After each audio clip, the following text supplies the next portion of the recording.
안녕하십니까. 부자, 관상, 기술이라는 책으로 여러분들을 찾아뵙게 된 성균관대학교 경영학과의 파이낸스 전공 김영한 교수라고 합니다.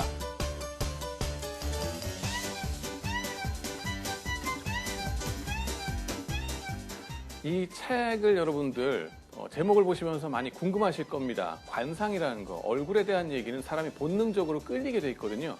근데 경영학과에 그것도 금융시장, 주식 이런 걸 얘기하는 파이낸스 교수가 웬일로 관상에 대해서 얘기를 하는가 궁금하실 텐데요.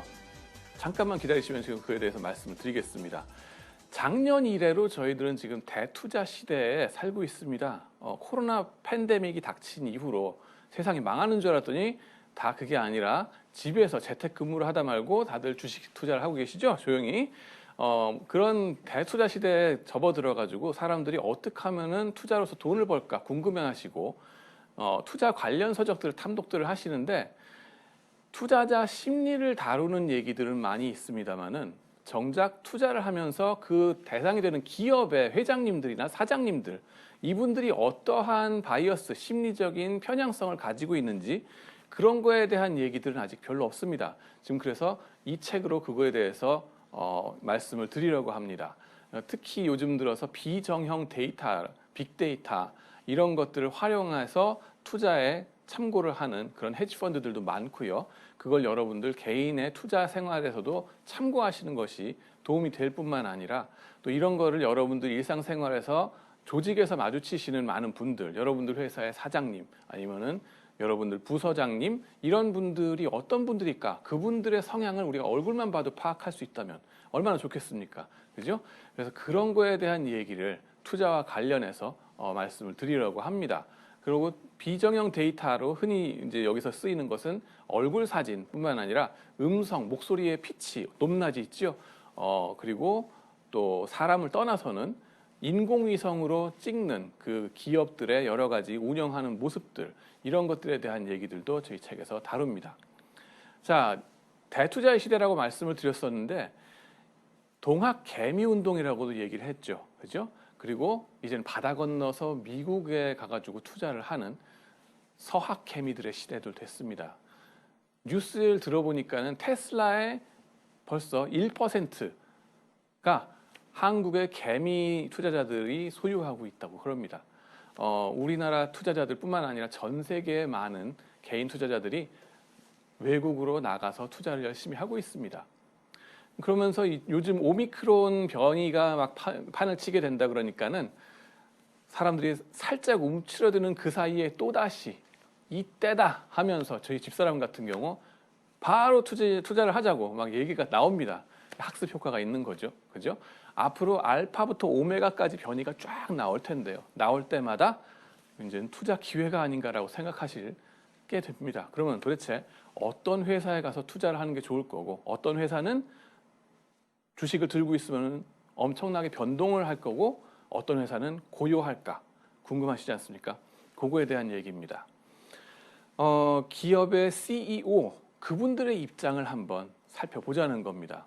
왜냐하면은 CEO라는 그 지도자들, 우리 조직의 지도자들, 정치 지도자뿐만 아니라 우리나라 우리 기업들의 지도자들이 누가 되느냐, 어떠한 성향의 사람들이 되느냐에 따라서 그 조직 전체에 영향을 많이 미칩니다.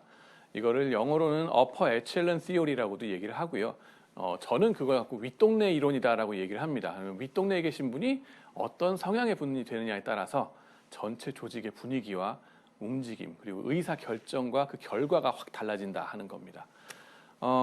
여러분들 요즘은요 빅데이터, 미디어, 소셜 미디어 사회에 살고 있습니다. 그래서 CEO 분들이 한마디 한마디 하시는 그 말씀들 있죠. 일거수일투족이 사실은 소셜 미디어나 매스 미디어를 통해서 이렇게 전달이 됩니다. 이마트의 정용진 회장님 같은 분들 트위터에도 메시지 남기시죠. 그리고 일론 머스크 우리가 다 알고 있는 테슬라에 그죠? 그런 분들 트위터 메시지 하나 남길 때마다 그 주가가 춤을 출 뿐만 아니라 이제는 코인 시장, 비트코인, 도지코인 뭐 온갖 군데 다 움직이게 됩니다. 뿐만 아니라 작년까지 우리가 봤죠. 미국의 트럼프 대통령 이런 지도자가 뭐라고 말씀을 남기느냐 그거에 따라서 주가도 춤을 추고 정책 방향도 왔다 갔다 하고 난리가 나는 걸 볼 수 있습니다. 그래서 이거를 어떻게 우리가 받아들이고 해석해야 될까? 그리고 투자를 한다 그러면은 이걸 활용해서 역발상 투자를 하는 방법은 뭐가 있을까? 하는 거에 대한 책이 바로 제 책이 되겠습니다. 그리고 특히 이 CEO 개인 그 사람의 특질로 들어가면요. 가장 먼저 떠오르는 건 얼굴이죠. 신언서판 하는데 그 얼굴이 어떠한 정보를 우리한테 주는가 그리고 그분의 목소리 이런 걸 들었을 때 어떠한 그분의 취향을 알 수 있는가 위험 선택에 있어서 그런 거에 대한 얘기를 이 책에서 제가 다룹니다.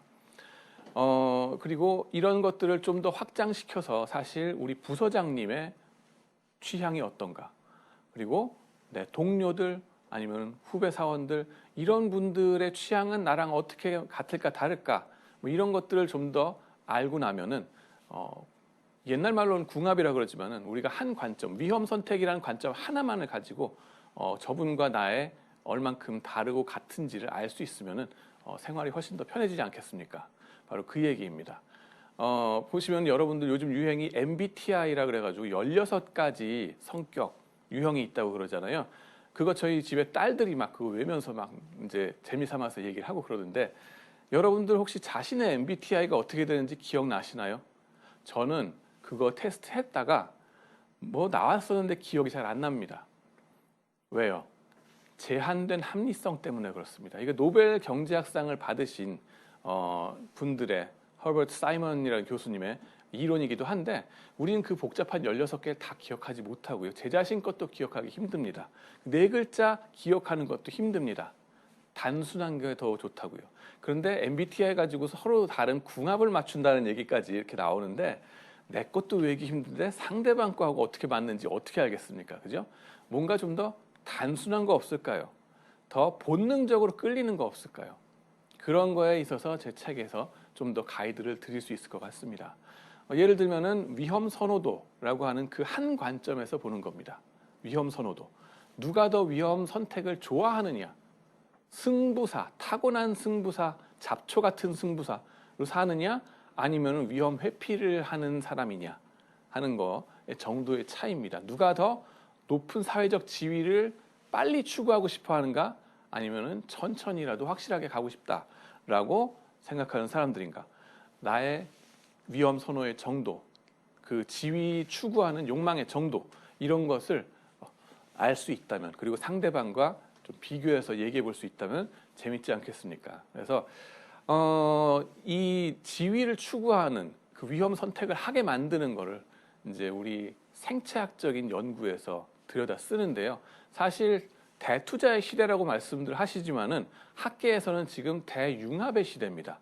그래서 바이올러지, 생물학, 의학 이런 쪽에서의 발견된 것들을 가지고서 경영학, 파이낸스, 재무금융 이쪽의 의사결정에 연결시키는 그런 융합의 장이 지금 한참 열리고 있고요. 그런 융합 학문들이 지금 각광받고 있는 시대입니다. 그 중에서 가장 핫한 것이 지금 테스토스테론, 즉 남성 호르몬의 역할에 대한 얘기입니다. 여기 보시면은 이 남성 호르몬이라고 하는 게 어떤 거냐? 위기 상황이 닥쳤을 때 뭐 좀 해보게 만드는 것이 바로 남성 호르몬의 역할입니다. 이거에 대해서는 제가 개인적인 스토리를 조금 말씀을 드리고 싶은데요. 제가 싱가포르에서 살 때에 교수로 거기서 5년 반 정도를 살았습니다. 난양공대라고 아시아의 MIT를 지향하는 대학이 있습니다.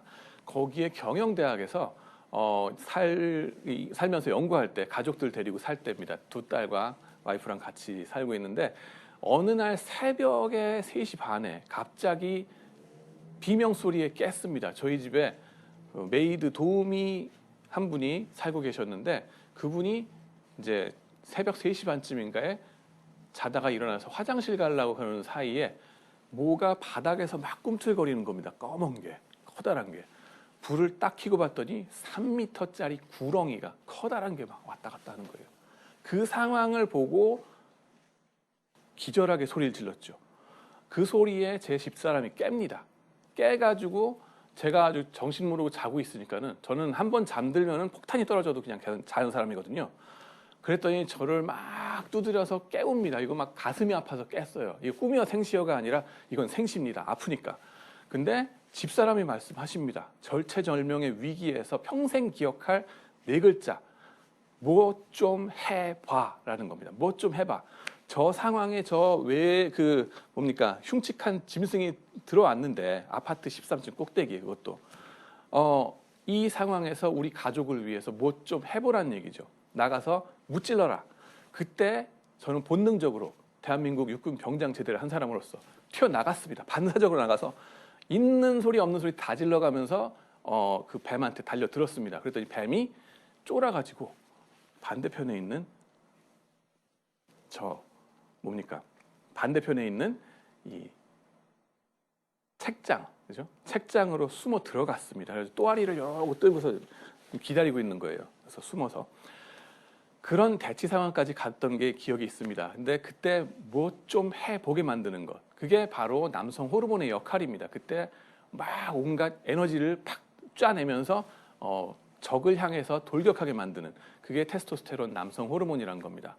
그 뱀을요, 구렁이여가지고 다행이었는데 뭐냐면은 그 학교에 경비 아저씨하고 그 다음에는 경찰 5명이 달려들어가지고 구해주려고 왔습니다. 와가지고는 이 다행히도 뱀을 다 잡아갔는데 이 경비 아저씨가 저한테 말씀을 남기십니다. You were lucky야. 너 정말 운이 좋았다. 저한테 그래요. 운이 왜 좋아요? 딴 게 아니라 저게 만약에 독이 있는 블랙 코브라였으면 너가 소리 지르고 덤벼들었을 때 어떻게 했겠다? 숨질 않고 독을 쏴서 네 눈에 맞춰서 실명을 시키든가 물어가지고 지금쯤 당신은 황천길에 갔을 거다. 이겁니다. 그러니까는 남성 호르몬 때문에 행동을 하게 되는 것, 저는 두 가지 커다란 결과가 가능한 거죠. 이렇게 뱀을 쫓아내든가 독이 없으니까 쫓아냈죠. 아니었으면 황천길 가시는 겁니다. 대박 아니면 쪽박의 상황으로 뭐 좀 해보게 만드는 것이 바로 남성 호르몬의 역할입니다. 그러면 남성 호르몬이 많은 사람들이 그러면은 진화 생물학적으로 어떻게 해서 이렇게 선택을 받았을까? 이런 위기 상황에서 배우자한테 잘 보일 수 있죠. 일단 프로텍트, 보호하는 사람으로서, 그죠? 이 조직에 내가 짱이다. 내 밑에 있으면 내가 다 보호해준다. 이런 거가 있기 때문에 또 선택을 받는 거고요. 만약에 그 절체절명의 순간에 제가 그래? 당신이 나가서 요즘 양성평등의 시대인데 당신이 나가서 뱀 좀 잡아보아. 나한테 왜 시켜? 이렇게 얘기하면은 어떻게 됐겠습니까? 도태됐겠죠. 집사람이 저를 아주 엄청나게 타박을 주거나 전 집사람이 일단 나가서 자식들을 위해서 우리 집사람은 아주 강한 엄마거든요. 뱀하고 충분히 싸울 수 있다고 저는 생각합니다. 그럼 두 가지 그 가능한 시츄에이션이 있죠. 상황이 있죠. 어떤 상황이냐? 첫 번째는 뱀한테 잘못 큰일 나는 상황입니다. 이거는 제가 상상하고 싶지가 않습니다. 그렇게 되면은 저로서는 사회적으로 정말 창피한 사람이 될 겁니다. 두고두고 제가 참 고개를 못 들고 다니겠죠? 두 번째 상황은 뭐냐 하면은 저희 집사람이 뱀을 무찌르는 경우입니다. 그죠? 저희 집사람은 강력하기 때문에 무찌를 수 있습니다. 근데 문제는 뭡니까? 무찌른 다음에 돌아서서 누구를 무찌를까요? 예. 그렇게 저는 무찌름 당하고 싶지가 않은 겁니다. 그래서 제가 이런저런 생각 안 하고 본능적으로 튀어나가게 된 거 정말 다행으로 생각하고요. 남성 호르몬이라는 것이 지난 인류 역사상 몇 십만 년, 몇 백만 년을 내려오면서 이런 공격형으로서 나타나도록 우리 조직을 위해서 내가 희생하면서까지도 뭔가를 위험을 감수하게 만들고 그와 동시에 내가 이 조직에서 더 지배자적인 위치로 나가게 만드는 그런 본능적인 호르몬이 바로 남성 호르몬 테스토스테론이 되겠습니다. 그리스 단어에서 오기 때문에 좀 말이 긴데요. 그냥 T라고 영어로는 얘기를 합니다. 미국 학자들도 발음을 헷갈리기 때문에 안심하셔도 됩니다. T, 남성 호르몬이라고 생각하시면 되고요. 요즘 그리스 단어들 많이 지금 바이러스 퍼지는 거 보면서 느끼실 텐데 여러 가지 단어들 보시게 될 겁니다. 자, 그래서 이제 그런 남성 호르몬이 어디에 이제 몸에 나타나는가 흔적들을 여러 군데 남기게 됩니다. 근데 흔적이 산발적이라는 거가 조금 이 문제는 있지만은 그 중에 몇 가지 공통적으로 이제 얘기가 나오는 거가 있습니다. 첫 번째는 손가락입니다. 손가락. 예, 첫 번째 손가락입니다. 그래서 여러분들의 손을 딱 펴보시면요. 중지를 중심으로 양쪽이 대칭이어야 된다고 합니다. 발생학적으로. 근데 남성 호르몬이 많이 분비된 경우, 즉 어떤 때냐면 여러분 어머님의 태중에 있을 때, 태아로에 있을 때 어머님께서 많이 스트레스를 받았다. 뭔가 투쟁을 해야 됐다. 그 투쟁의 원인은 저는 모르겠습니다. 고부간의 갈등이었을지 부부싸움이었을지 아니면은 나가서 회사에서 일하시다가 스트레스를 많이 받으셨을지 어떠한 그런 역경을 극복해내는 뭐 좀 해보게 되는 그런 상황에 닥쳤을 때 어머님께서 남성 호르몬이 폭발하시겠죠. 그것이 태아한테 쭉 전달이 됩니다. 이게 태교하고 비슷한 느낌이 되는데요. 그렇게 되면은 그 태아한테는요, 평생 이제 남들보다 테스토스테론, 이 남성 호르몬이 많은 상황으로 살게 된다고 합니다. 근데 그게 손가락에 증거가 남는다고 합니다. 그래서 네 번째 손가락이 두 번째 손가락보다 좀 길어지게 된다고 합니다. 그래서 이제 케임브리지 대학교의 코우츠 교수님의 연구에 의하면은 이 골드만삭스라는 그 투자은행, 그 펀드 매니지 하는 사람들을 한 여러 명 데려다 놓고서 손을 재봤습니다. 그랬더니만은 요 네 번째 손가락의 길이가 긴 사람들일수록 두 번째 대비 긴 사람들일수록 트레이딩, 주식 사고 판 성적이 좋더라. 리스크 테이킹을 많이 하더라. 감당하실 수 있겠습니까? 했을 때 수천억의 리스크를 질 수 있더라는 거죠. 그래서 제 책에 보여드리는 게 제 손, 교수의 손과 그다음에 펀드 매니저의 손을 대비를 했습니다. 3명은 펀드 매니저고 1명은 교수입니다. 저걸 딱 보시고서 여러분들 혹시 누가 교수의 손인지 어느 것이 교수의 손인지 맞춰보실 수 있나요? 1번, 2번, 3번, 4번 A, B, C, D가 나오는데요. A, B, C, D 중에 교수의 손은 어느 걸까요? 네, 맞습니다. 그게 첫 번째 겁니다. 네 번째 손가락을 보시면 돼요. 두 번째 대비. 그래가지고 자기의 두 번째 손가락 대비 네 번째가 긴 사람들 B, C, D 이분들은 한 분은 프라이빗 에퀴티 펀드 매니저, 한 분은 외국계 펀드 매니저, 마지막 분은 FX 그 외환 트레이딩 하시던 그리고 지금 미래에셋 쪽에서 아주 잘 나가시는 펀드 매니저십니다. 저는 교수라서 보시면은 리스크 테이킹을 많이 안 하는 스타일의 손이라는 걸 보실 수 있습니다. 이런 것처럼 여러분들이 이런 남성 호르몬의 흔적들이 손에 혹은 몸에 남아 있다 하는 거고요. 그런 걸 우리는 이제 바이오메트릭 데이터라고 얘기를 합니다. 저런 것들을 생체학적인 것들을 데이터화해 가지고 남길 수 있는 건데요. 지금 인도의 경제학자분이 저한테 얘기를 하셨는데 전 국민을 상대로 바이오메트릭 데이터 구축 작업을 한다고 합니다. 그래서 지문 같은 거를 이제 데이터베이스 하는 건데 거기에 네 손가락을 다 지문을 남기는 거죠. 그러다 보면은 요 길이 차이가 나올 수밖에 없죠, 거기에.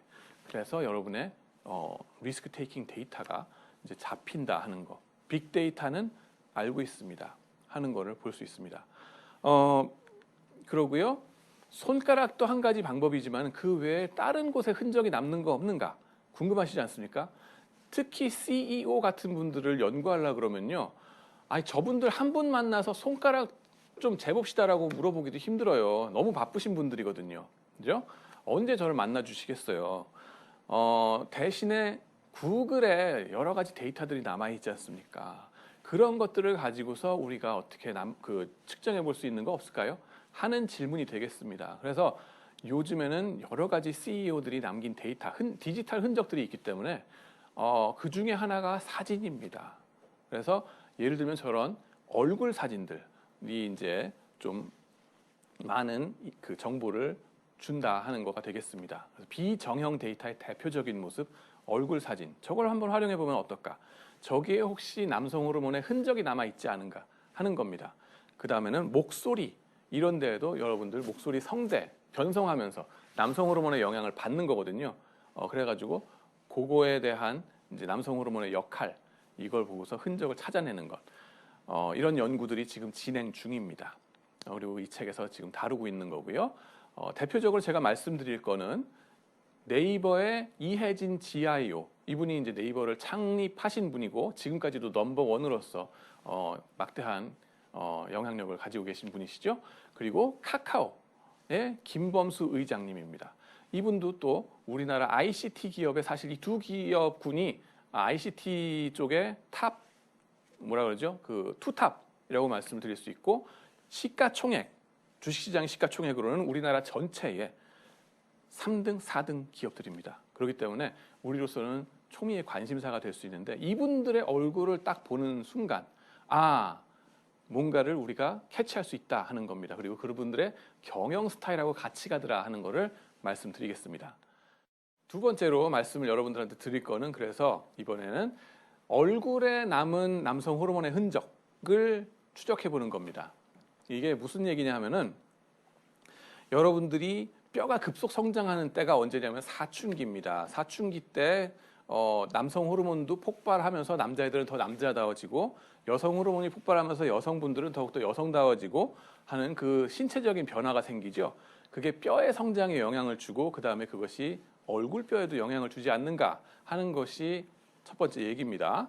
그거에 대해서 이제 인류학적으로는 또 문화인류학적으로는 이 사람의 유골을 찾았을 때 그죠? 이게 남자의 유골인가 여자의 유골인가를 측정하는 방법 중에 하나가 바로 또 이렇게 얼굴의 폭과 높이를 측정해서 그 비율을 가지고서 추정을 한다 그럽니다. 그래서 납작할수록 더 남자라고 추정을 하고 홀쭉할수록 여성으로 추정을 한다고 합니다. 근데 이제 여기 보시면 폭은 어떻게 측정하느냐? 여러분들 정면 사진, 되도록이면 무표정할수록 좋겠죠. 그렇게 해가지고 정면 사진 찍어서 귀가 붙어 있는 요 양쪽 볼, 요 끝점을 거리를 재는 겁니다. 그리고 높이는 어떻게 되냐 하면은 요 눈썹의 양미간 중점입니다. 양미간 그 가운데 점이죠. 그러고 입술의 윗입술 끝에 부분, 밑부분, 그죠? 윗입술의 윗부분 여기를 거리를 재는 겁니다. 그러고 보면은 윗입술 윗부분이라고 하는 거는 해골이 이빨과 맞닿는 그 부분을 말하는 겁니다. 그리고 이쪽은 이제 눈구멍이 있는 쪽이 되는 거고요. 그래서 요 높이가 됩니다. 그래서 폭 나누기 높이, 즉 더 납작하게 돼 있을수록 더 공격형이다.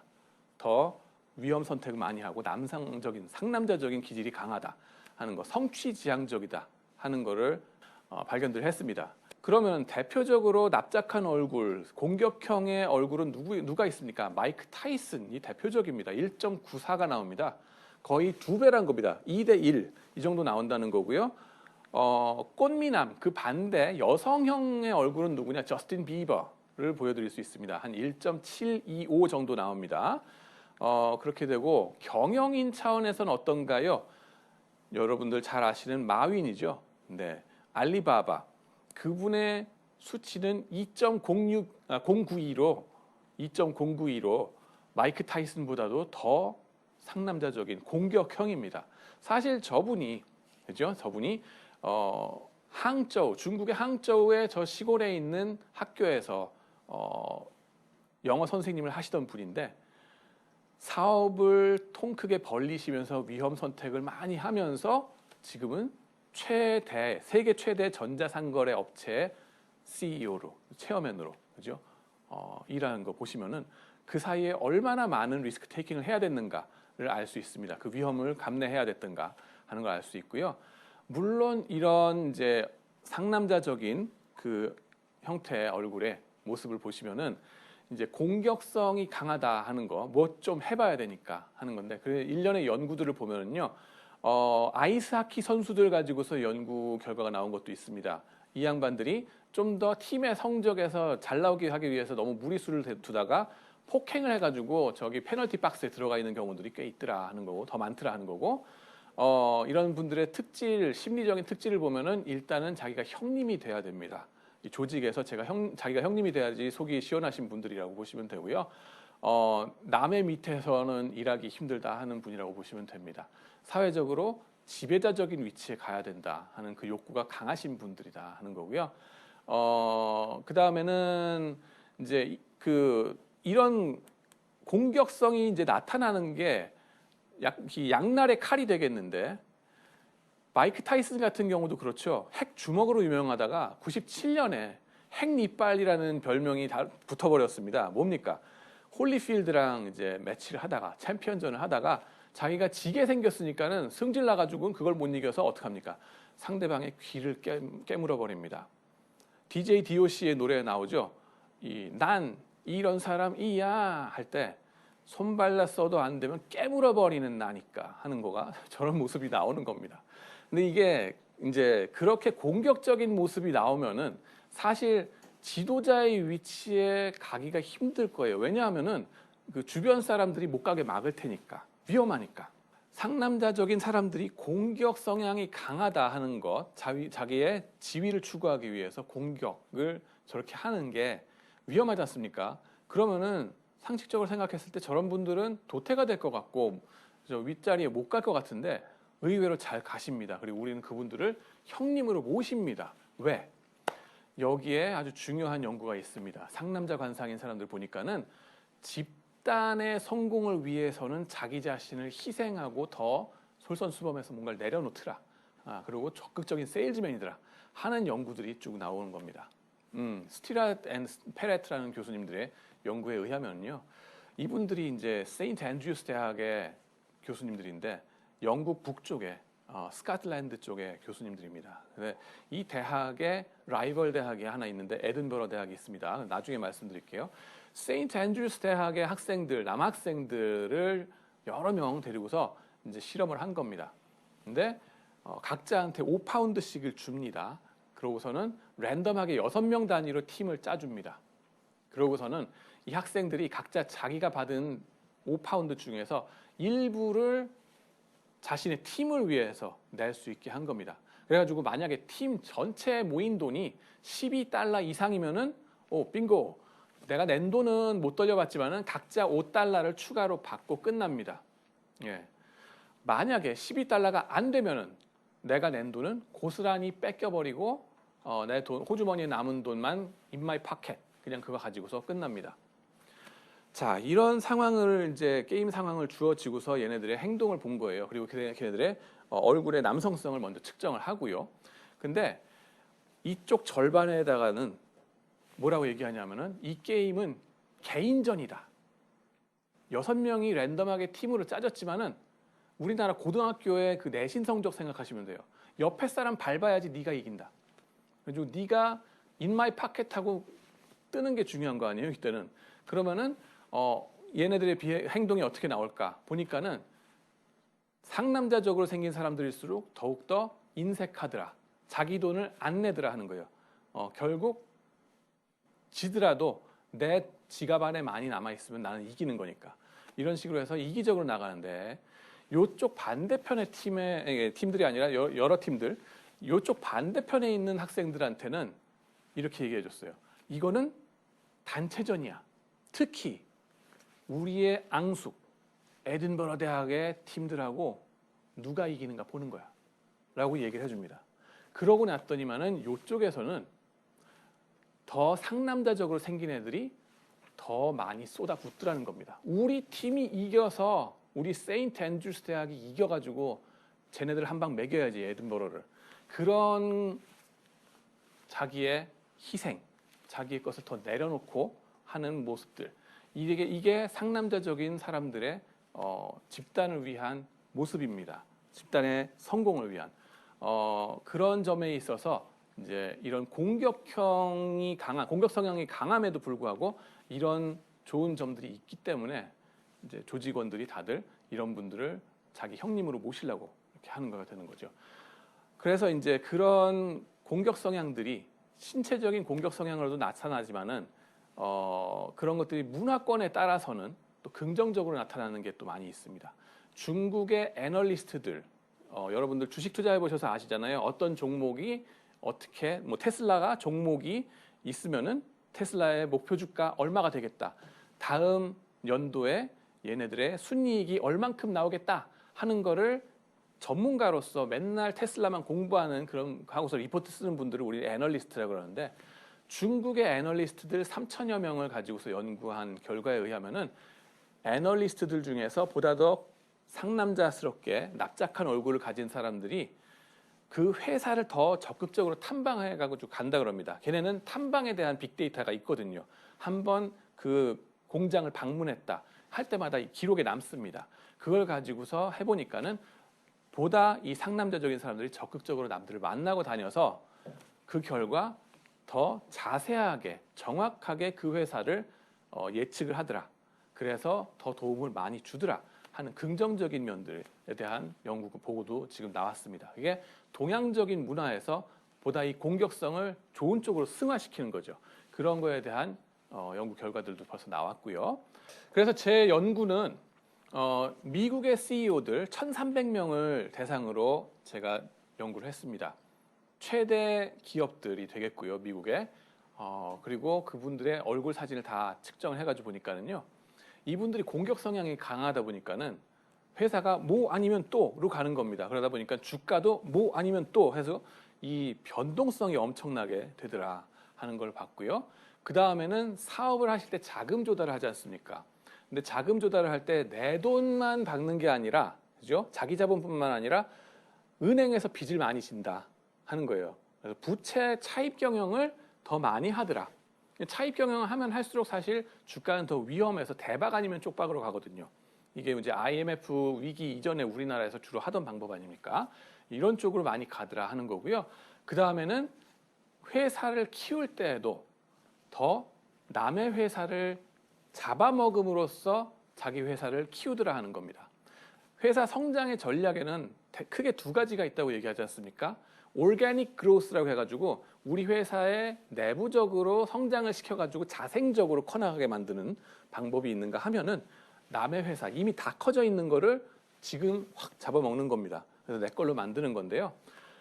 두 가지 중에 어느 게 더 위험하냐, 리스키하냐, 이거에 대해서는 M&A를 하는 것이 더 리스키하다라고 말씀을 하십니다. 베인 컨설팅의 이혁진 대표님도 그걸 말씀하셨었고요. 더 이런 것들이 왜 그 위험하냐, 대박이 나면 정말 대박이 되고 안 되면 정말 안 좋을 수 있는데, 이 대박이 되거나 쪽박이 되거나 하는 이유는 여러분들 중고등학교 때 반을 생각해 보시면 될 거예요. 여러분들이 속했던 반에서 두 반이 A반, B반이 만약에 합쳐진다. 그러면 어떻게 됩니까? A반에 짱 먹었던 애가 있고 B반에 짱 먹었던 애가 있어요. 그러면 합쳐지면은 싸움이 나겠죠. 누가 짱 먹을까? 얘네들의 케미가 어떻게 되느냐? 이 조직 그 문화가 어떠냐에 따라서 충돌이 심하게 날 수도 있고요. 그러다 보면은 잘못되면은 다 망해버리는 수가 있습니다. 근데 만약에 A반의 짱하고 B반의 짱하고 친구야. 그러면은 서로 간에 화기애애하게 잘 화합이 될 수 있겠죠. 그렇게 해가지고 도박을 거는 겁니다. 잘 될까 못 될까 모릅니다. 그런 M&A가 있기 때문에 이제 위험한 그 대박 아니면 쪽박 스타일의 성장을 추구하는 거가 되겠습니다.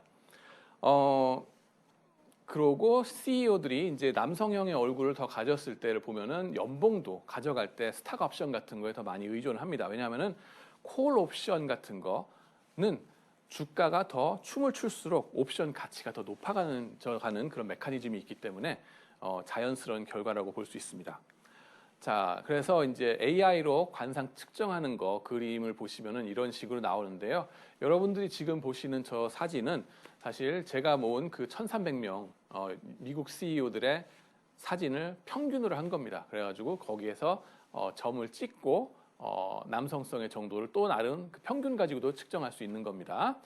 자, 그래서 알고리즘도 저희들이 개발해서 이렇게 자동적으로 FWHR을 측정하도록 되어 있고요.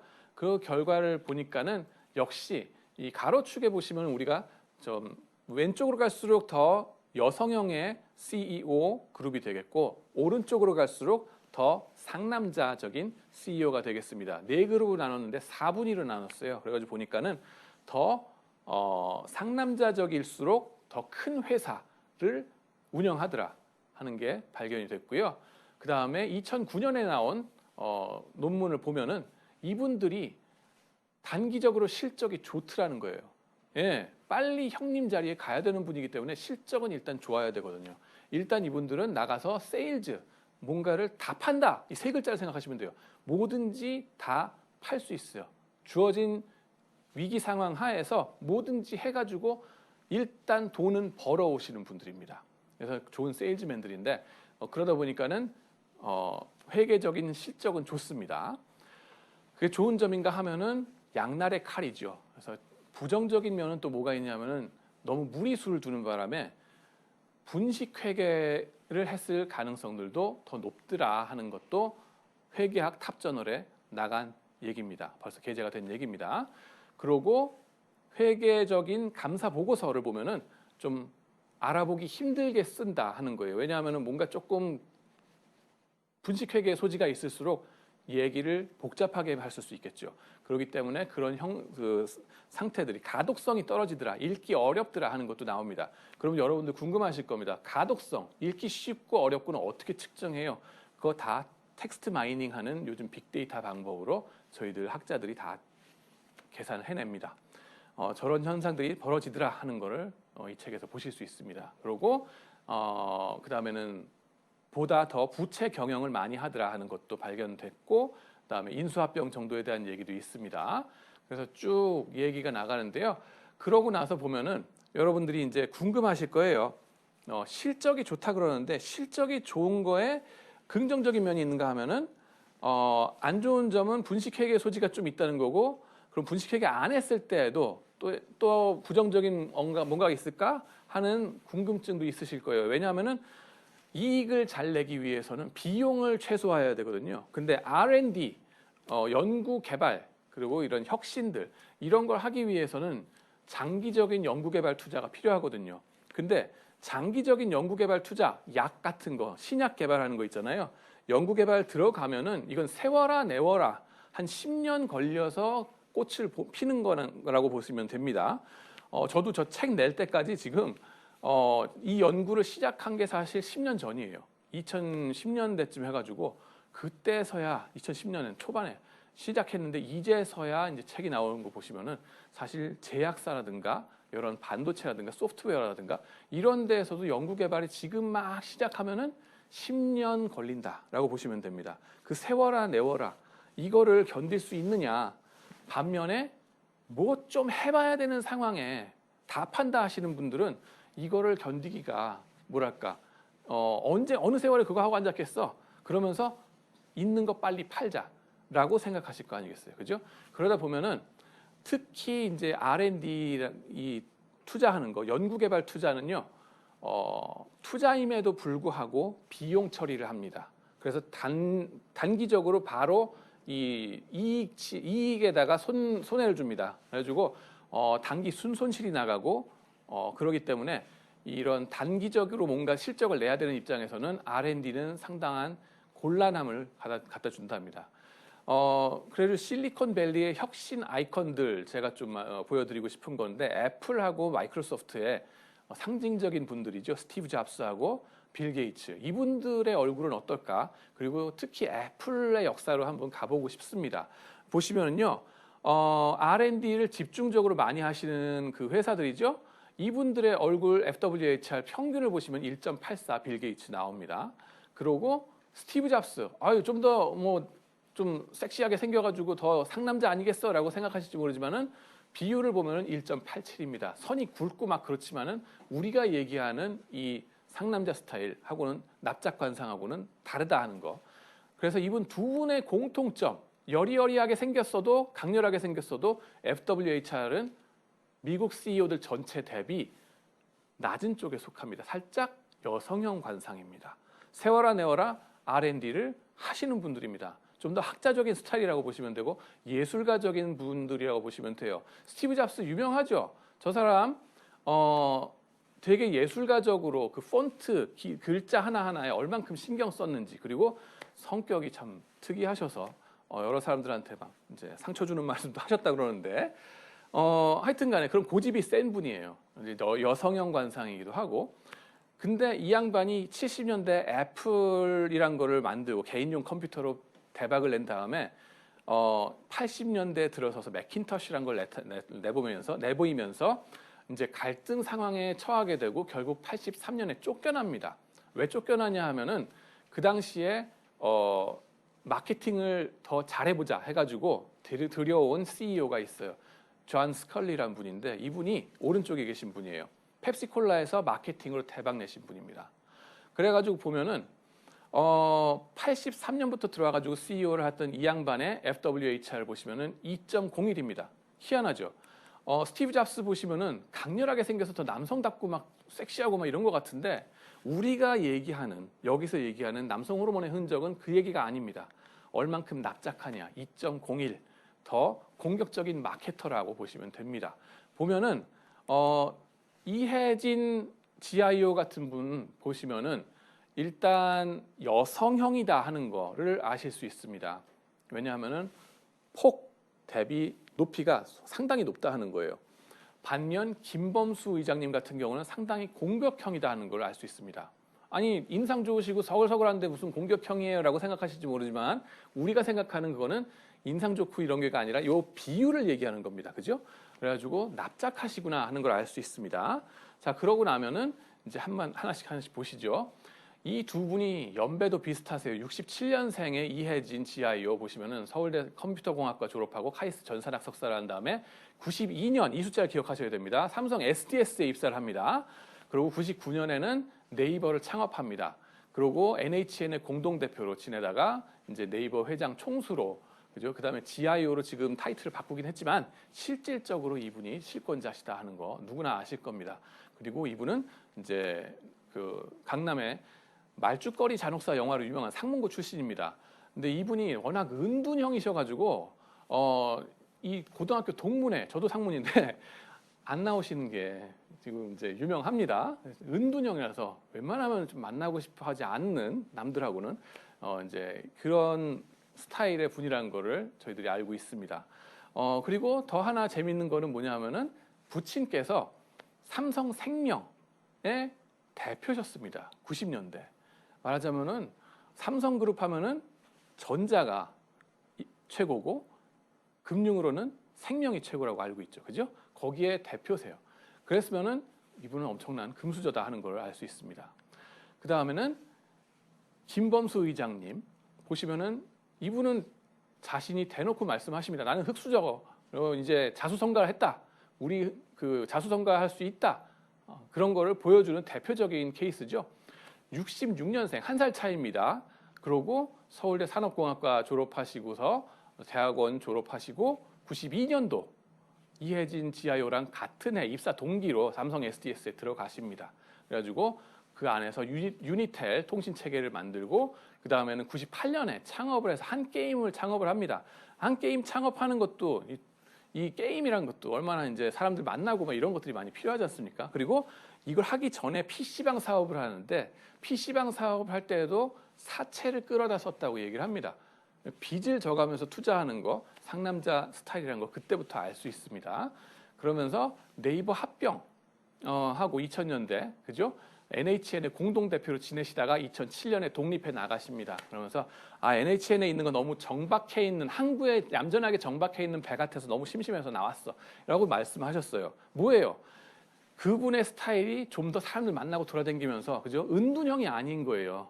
그러니까 당연히 나가실 수밖에 없는 거고 그 다음에 2008년부터 2010년까지 가족들과 게임에 몰입하신다고 그리고 휴식을 막 취한다고 그럽니다. 그죠? 이것이 딱 얼굴의 남성성을 가지고서 보면은 정말로 들어맞는구나 하는 게 딱 드러납니다. 자신들의 취향이 어떤지, 나의 성향이 어떤지, 특히 위험 선택에 있어서 그런 거에 있어서는 한번 이런 제 책을 보시고서 한번 가늠해 보시는 것이 재밌는 시도가 되지 않겠는가 저는 감히 여러분한테 말씀을 여쭙겠습니다. 그래서 마지막으로 또 하나 말씀드릴 거는 금년에 파이낸스 탑 저널에 나간 논문에 의하면은 미국 헤지펀드 매니저들 2,000명 넘게를 사진을 갖고 연구했습니다. 보니까는 남성형으로 공격형으로 생긴 펀드 매니저들일수록 성과가 안 좋더라 하는 게 나옵니다. 너무 공격적이라서 무리수를 두다가 펀드에 빚을 져가지고 빚투를 심하게 해서 남들은 2배 정도 빚을 지는데 이 사람들은 5배 넘게 빚을 진다는 거죠.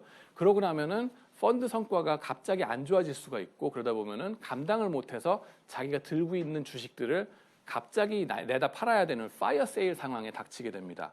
그렇게 하다가 이제 퍼포먼스가 안 좋더라 하는 게 나오는데요. 그게 특히 논문이 나오자마자 나온 케이스가 뭐냐 하면 빌 황해 알케고스 사태입니다. 이분이 이제 교포로서 가장 유명한 펀드 매니저시죠. 월가에서 큰 손이었었는데 상당한 공격형의 관상이라는 걸 알 수 있습니다. 그래가지고 3월 말에 파이어 세일로 여러 주식들 몰빵 투자를 했던 것들 다 날려야 됐던 기억이 있는데요. 헤지 펀드 매니저들이 딱 이런 상남자일수록 이런 게 심하다는 연구 결과가 나왔습니다.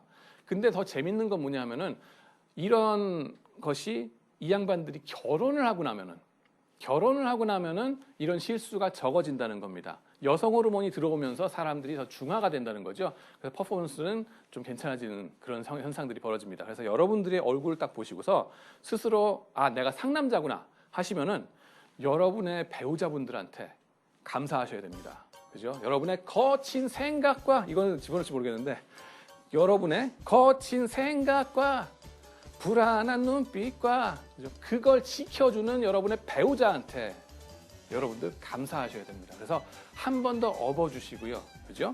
너무 싸우지 마시고 널 떠날 거야 떠나지 마시고요. 잘 가화만사성 그래서 좋은 여러분들의 인생의 반려자를 감사하면서 사시기 바라고요. 그런 것들이 여러분들 생활에 그죠? 하나하나 도움이 되시기를 바라는 마음으로 제 책 소개를 마칠까 합니다. 여러분 다음 번에 뵙겠습니다. 감사합니다.